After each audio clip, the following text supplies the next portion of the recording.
Water resources.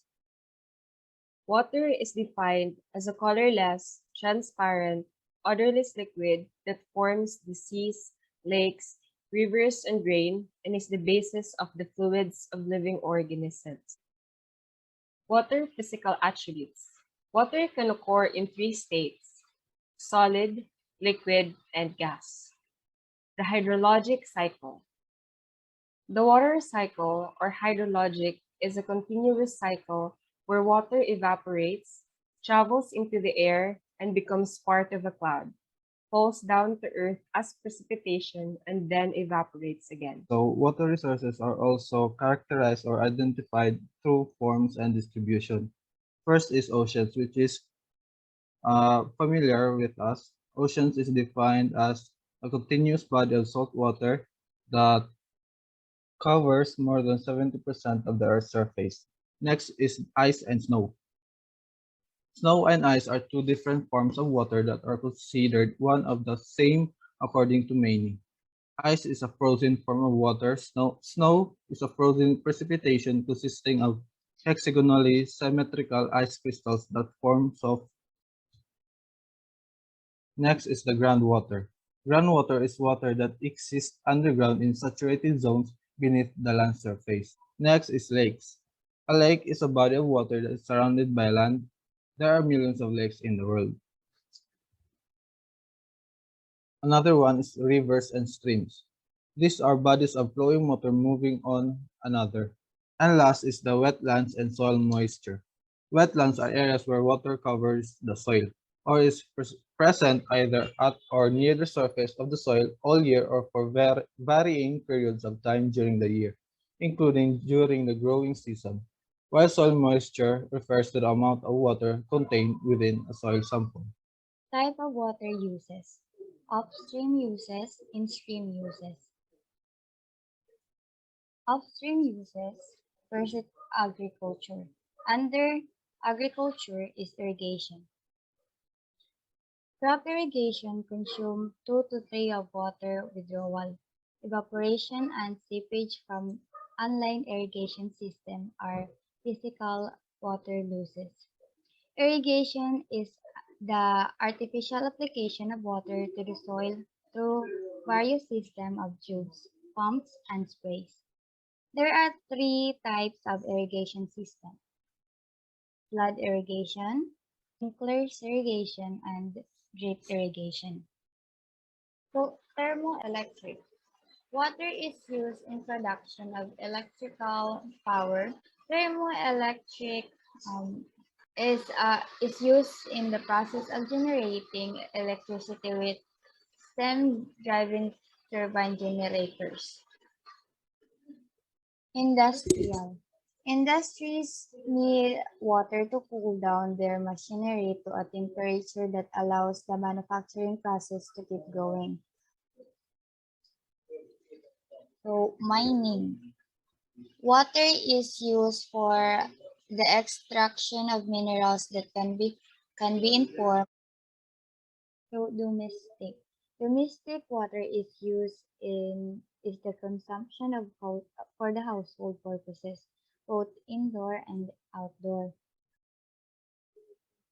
In commercial, water is used in businesses such as in hotels, restaurants, marketplaces, and so on. In- So in stream uses, first, hydropower.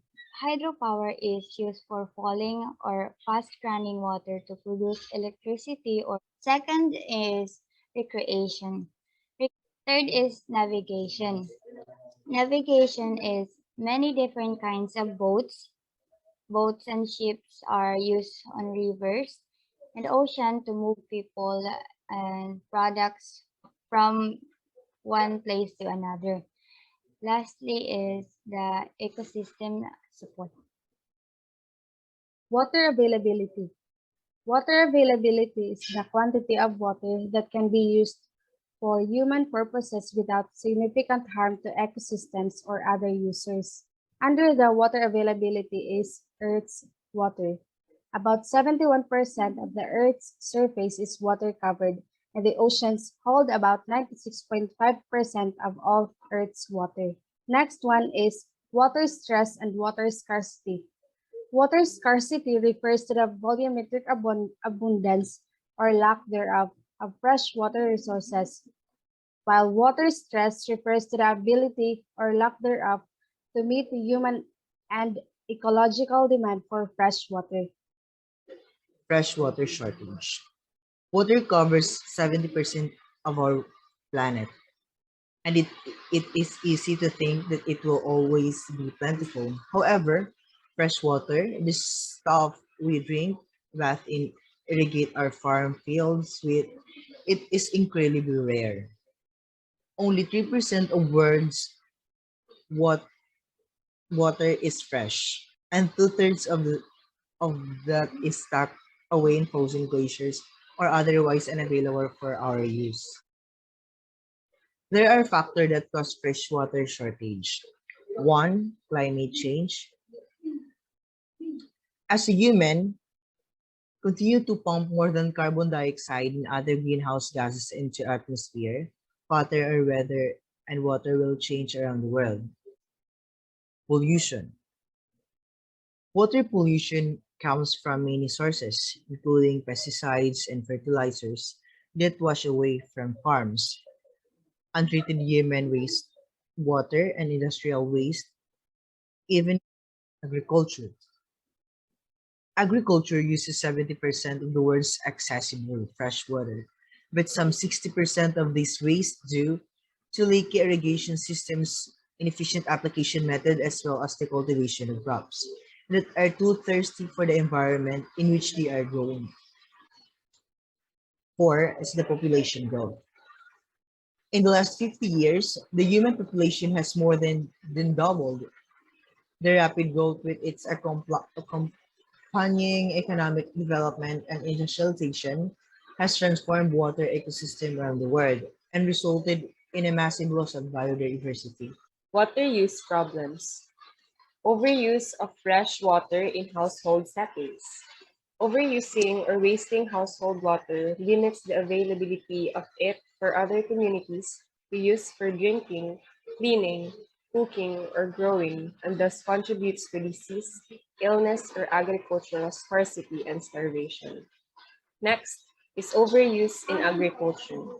Intensive groundwater pumping for irrigation depletes aquifers and can lead to negative environmental externalities, causing significant economic impact on the sector and beyond. Overuse in community. Anthropocentrically, fresh water is a vital resource for the survival of our population. Seeing as less than 1% of the world's water is fresh water and available for us to consume. There are limitations that factor into our carrying capacity as a population on Earth, including the availability and distribution of water. Water conflict. Major underlying reasons for these conflicts include low rainfall, inadequate water supply, and dependency on one major water source, high population growth and rapid urbanization, and lastly is modernization and industrialization and the history of armed combat and poor relations between countries and among groups within countries. Inclusive water supplies are: first, improve sanitation facilities by providing toilets and latrines that flush into a sewer or safe enclosure. Second, promote good hygiene habits through education.